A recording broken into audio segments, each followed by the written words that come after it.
Betty Boo dreams of retiring to Scotland and revealed I do feel Scottish.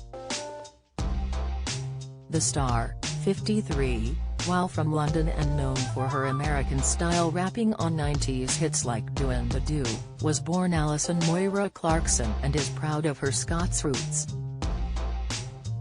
She even used her granny's name Betty as her pop moniker. She said, "Every time I do go to Scotland, I do feel Scottish. I just feel very at home there."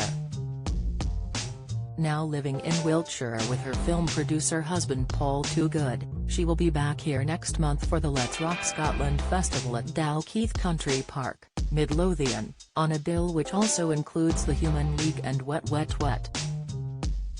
She said, "All my mum's side are Scottish and from Edinburgh. She and my nanny moved down to London in the 60s, but we used to go to Scotland a lot for our summer holidays. I haven't been back for many years, but we used to go to Silver Sands outside Edinburgh." For someone who was born in London, it felt like a different world. "I have hazy memories going to stay in Perth with other relatives.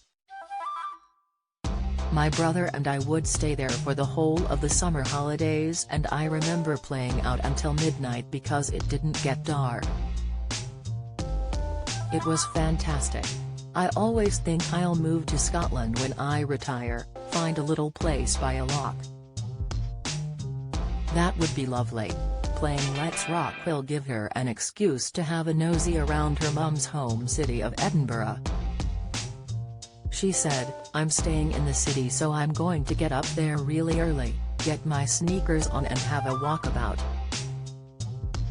She mentioned going to Jenner's where her mum, Lisbeth, had a Saturday job before moving to London. "I break the news it's being turned into a hotel. That's a shame. I always loved, as soon as I was in Princes Street, going to Jenner's. When my mum passed away, I used to think of her working there as a young girl," she said. Betty was riding high in the early 90s when she walked away from fame to look after her mum, who had liver cancer and passed away in 1994.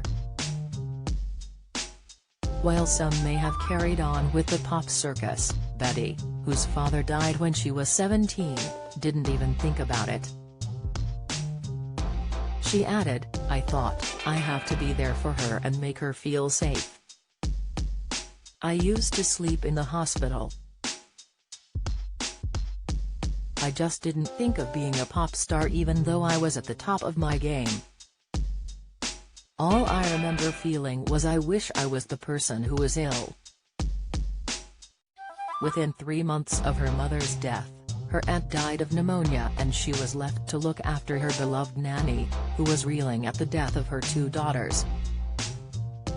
Betty kept nanny close and visited her every day until she died in 2000, aged 85. But then she feels she owes nanny Betty a lot. Not just using her best name ever for her pop name. She said, "I definitely learned a lot from my nanny about being independent. I was earning money when I was 7 helping put leaflets into envelopes in school holidays at the Fabian Society." Betty was a left-wing activist who set up a drop-in centre for older people and was so well respected she had her retirement party at the House of Lords. British Press Photographers Association showcases 100 iconic images view gallery. Betty Sr. may have lived in London, but it was a Scottish home. Even Betty Jr.'s dad John, a Malaysian, ended up having a bit of a Scottish accent. She will feel emotional coming back to Scotland next month, nearly 30 years since her mum died. "It still brings tears to my eyes," she admitted. "I sometimes can't believe how much time has passed. Life really has to be lived." She took up tennis after her mum died and plays every day. as well as currently working a new album. She is training to be a tennis coach. Betty acknowledges her nanny's Scottish grit and determination drove her to succeed at an early age. She formed her first band, the She Rockers, aged 16. After watching a 1988 Def Jam gig in London, which featured Public Enemy, she met them at a McDonald's and starting rapping with them.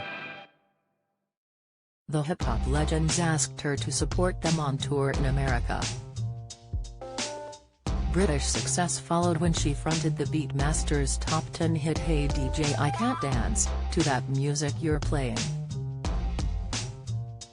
Her first solo single Do in the Do reached the UK top 10 and went to number 1 in the US dance chart. Boomania, also the name of her debut album, followed with a top 3 hit Where Are You Baby? She was about to crack America, with Madonna wanting to sign her to her own label Maverick. Betty said, "We got to the point of contracts.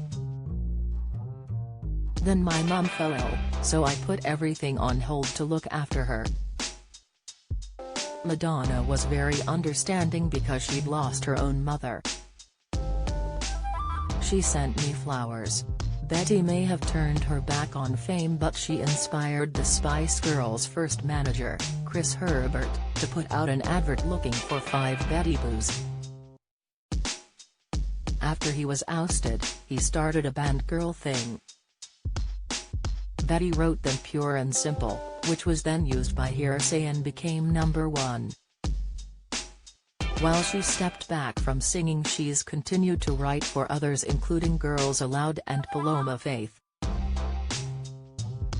But when she hit 50 she felt it was time to write another album. Boomerang was released last year and included instant fan favorites Get Me to the Weekend and Right by Your Side, which featured David Gray. She also teamed up with old pal Chuck D of Public Enemy on a track Miracle.